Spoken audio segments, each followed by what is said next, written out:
Hello, my dear friends. I'm Rohit Kumar. Today I'm going to teach you a short topic in chemistry, that's electronic configuration. This is very simple and very important. तो आज मैं एक trick के माध्यम से समझाना चाहूँगा electronic configuration, जो कि आप लोग कभी भूलोगे नहीं। अगर एक बार केयरली आप इसको देख लोगे ना, तो दोबारा आप भूलोगे नहीं। ठीक है, तो चलो देखते हैं। तो सबसे पहले एक हमको ऑर्बिट और सबसेल के बारे में कुछ जानना है। ठीक है, तो देखो होता क्या है, किसी ऑर्बिट में 4 सबसेल होते हैं। कितने 4 सबसेल होते हैं? 4। तो सबसे नियर में क्या होता है? सबसे नियर में होता है एस, उसके बाद पी, उसके बाद डी, उसके बाद एफ होता है। सबसे नियर में क्या होता है? एस। ये जो एस सबसेल है ये सबसे नियर होता है। उसके बाद क्या होता है? डी सबसेल, उसके बाद पी सबसेल, सॉरी, उसके बाद डी होता है। 4 नंबर पे सबसे अंतिम में क्या होता है? एफ सबसेल होता है। ठीक है, तो देखो इसीलिए हम नंबरिंग कर दिए हैं इस यहाँ देखो 1 पे दिए हैं एस को, देन पी को, then D, after that at last क्या है? एफ। ठीक है, तो एफ हो गया है। तो देखते हैं, चलो ये देखो है क्या। मुझे देखो सबसे पहले नियर अबाउट जो सबसेल है उसको हम लेते चलेंगे और 2 टाइम्स करते जाएंगे, 2 टाइम्स करके लिखते जाएंगे। ठीक है, तो देखो सबसे पहले क्या था? S subshell. एस सबसेल को हम 2 बार लिखेंगे, एस एस। ठीक है, देन क्या था? पी। 2 नंबर पे क्या था? P subshell. उसके बाद देखो पी सबसेल, पी है और एस है। ठीक है, देन पी एस। ठीक है, 2 बार लिख दिए हैं। देखो पी से स्टार्ट करना है मुझे, एस को हम 2 बार कर चुके हैं यहाँ ऊपर में। उसके बाद पी से स्टार्ट करना था, तो पी एस, पी के बाद उसके बाद क्या होता है? डी। तो D P S, D P S. ठीक है, तो अब देखो लास्ट में क्या होता है? F subshell. तो एफ सबसेल है, तो एफ डी पी एस। फिर एक बार और रिपीट करना है क्योंकि मुझे 2 टाइम्स करना है, तो एफ डी पी एस। ठीक है, तो ये हो गया मेरा 2 टाइम्स हो गया। तो अब देखो, तो अब मुझे नंबरिंग करना है। ठीक है, तो देखो एस सबसे नियर में है, तो इसको हम 1 नंबर पे लेंगे। तो 1 2, ठीक है, 3 4 5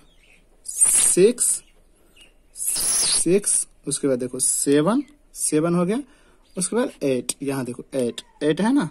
ठीक है, उसके बाद देखो 8 हो गया। उसके बाद देन सेकेंड में क्या है? पी है। यहाँ देखो सेकेंड में पी है ना, तो इसको अब हम फिर पी से स्टार्ट करेंगे, 2 से। ठीक है, देखो 2 3 4 5, ठीक है, 5, उसके बाद 6 के बाद 7। ठीक है, हो गया। देन क्या है? देखो डी है, उसके बाद 3 नंबर पे डी है ना। उसके बाद देखो डी को 3 से स्टार्ट करेंगे। तो इधर देखो एस खत्म है, पूरे में नहीं है, पी में नहीं है, डी नहीं है, इसमें डी सबसेल नहीं है। यहाँ से देखो डी सबसेल स्टार्ट होता है, तो यहाँ क्या करेंगे? 3 4 5 6, ठीक है, उसके बाद डी सबसेल नहीं है। ठीक है, अब देखो अब क्या बचा लास्ट में? एफ सबसेल बचा है। यहाँ देखो इसमें नहीं होगा, इसमें नहीं होगा, इसमें नहीं होगा, यहाँ से एफ सबसेल स्टार्ट होता है। ठीक है, तो देखो 4 5 ही तक रहेगा क्योंकि इसमें 2 एफ सबसेल 2 टाइम्स आता है, तो बस 4 और 5। क्योंकि 4 क्यों लिए? यहाँ देखो है क्या, ये 4 से स्टार्ट होता है, सबसे लास्ट सेल है, सबसे लास्ट सबसेल है 4। ठीक है, एफ है, तो इसको हम 4 से नंबरिंग कर चुके हैं, 4, और इसीलिए यहाँ हम 4 और ये लिए हैं 5। ठीक है, तो अब चलो इसमें अब कुछ देखते हैं होता क्या है। अब देखो एस सबसेल में सबसे मैक्सिमम इलेक्ट्रॉन कितना रहता है? एस में 2। मैक्सिमम इलेक्ट्रॉन कितना रहता है? 2 रहता है। एस सबसेल मैक्सिमम इलेक्ट्रॉन 2 रहता है। देन पी, उसके बाद पी में कितना रहता है? पी में रहता है 6। ठीक है, 6 रहता है, मैक्सिमम इलेक्ट्रॉन 6 रहता है पी में। उसके बाद डी में कितना रहता है? डी में 10 होता है। ठीक है, देन एफ सबसे लास्ट है, इसमें 14 इलेक्ट्रॉन होता है। ठीक, S में 2, P में 6, D में 10 और F में 14। ये मैक्सिमम इलेक्ट्रॉन इतना रखता है। ये D में 10 रहता है, P में मैक्सिमम इलेक्ट्रॉन 6 रहेगा और S में 2 रहेगा। ठीक है, तो चलो हम कुछ एग्जाम्पल लेते हैं, एग्जाम्पल के थ्रू कुछ हम समझते हैं। ठीक है, तो देखो फॉस्फोरस, फॉस्फोरस का सिंबल क्या होता है? P। ठीक है, P, इसका एटॉमिक नंबर कितना होता है? 15। ठीक है, तो देखो समझते हैं कुछ। पहले देखो यहाँ देखो 2 S है, तो पहले देखो सजाते जाएंगे। 1 S, S में सबसे ज्यादा इलेक्ट्रॉन कितना रह सकता है? 2। ठीक है, 2। उसके बाद 2 S, ज्यादा मैक्सिमम इलेक्ट्रॉन कितना रहेगा? 2। ठीक है, तो देखो 2 और 2 4 हो गया है। उसके बाद देखो, उसके बाद क्या है? यहाँ देख लो P है, तो P लिखेंगे 2P, इसमें मैक्सिमम इलेक्ट्रॉन कितना है? 6। ठीक है, तो कितना हो गया? 2 4 6 10। P के बाद कितना क्या आता है? 3S। ठीक है, तो 3S2 कितना हो गया? फिर से देखो 2 4 4 और 6 10 और 2 12। उसके बाद S के बाद कितना आता है? 3P आता है, 3P।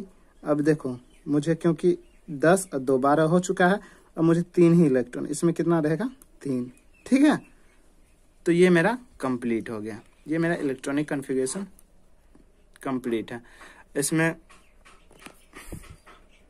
देखो, तो अब क्या है? ये मेरा इलेक्ट्रॉनिक कॉन्फ़िगरेशन कंप्लीट है। और इसमें फॉस्फोरस में आउटरमोस्ट इलेक्ट्रॉन कितना होगा? तो आउटरमोस्ट इलेक्ट्रॉन ये देखो S और P, ये दोनों नियर अबाउट है, तो ये देखो 2 और 3, आउटरमोस्ट इलेक्ट्रॉन कितना होगा? 5 हो जाएगा। ठीक है, अब और कुछ एग्जांपल देखते हैं। जैसे क्लोरीन ले लो, एक क्लोरीन एटॉमिक नंबर 17 होता है इसका। ठीक है, अब देखो इसको फिर से करो।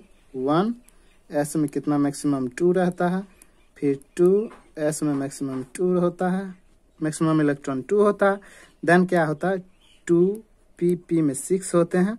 ठीक है, उसके बाद 3S2 3P6, देखो कितना हो गया? 2 4 6 10, 2 12 और 6 18। तो इसमें हमको कितना देना चाहिए था? P में 5, क्योंकि इससे हमको ज्यादा नहीं करना है, ये 5 ही होगा। ठीक है, तो देखते हैं। तो इसका आउटरमोस्ट इलेक्ट्रॉन ये देखो S और P, सबसे नियरेस्ट S, उसके बाद P। ठीक है, तो देखो कितना हो जाएगा? 2 और 5 7, इसका आउटरमोस्ट इलेक्ट्रॉन कितना हो जाएगा? 7। ठीक है, तो ये बहुत ही सिंपल ट्रिक है। और केमिस्ट्री को कभी भी इतना वास्ट मत समझो, समझा? क्योंकि ये होता है बहुत ही सिंपल। आप देखो बुक रीडिंग करो, आपको सारा कॉन्सेप्ट क्लियर हो जाएगा। देखो होता क्या है, बुक पढ़ने में थोड़ा टफ है, क्योंकि उसका लैंग्वेज बहुत स्टूडेंट ऐसे होते हैं कि समझ नहीं पाते हैं, और जिसके कारण वो बुक पढ़ना छोड़ देते हैं, जो कि बहुत ही गलत बात है। आप मेहनत करो, देखो रेगुलरिटी आप मेंटेन करो, खुद ब खुद आपका कॉन्सेप्ट क्लियर हो जाए।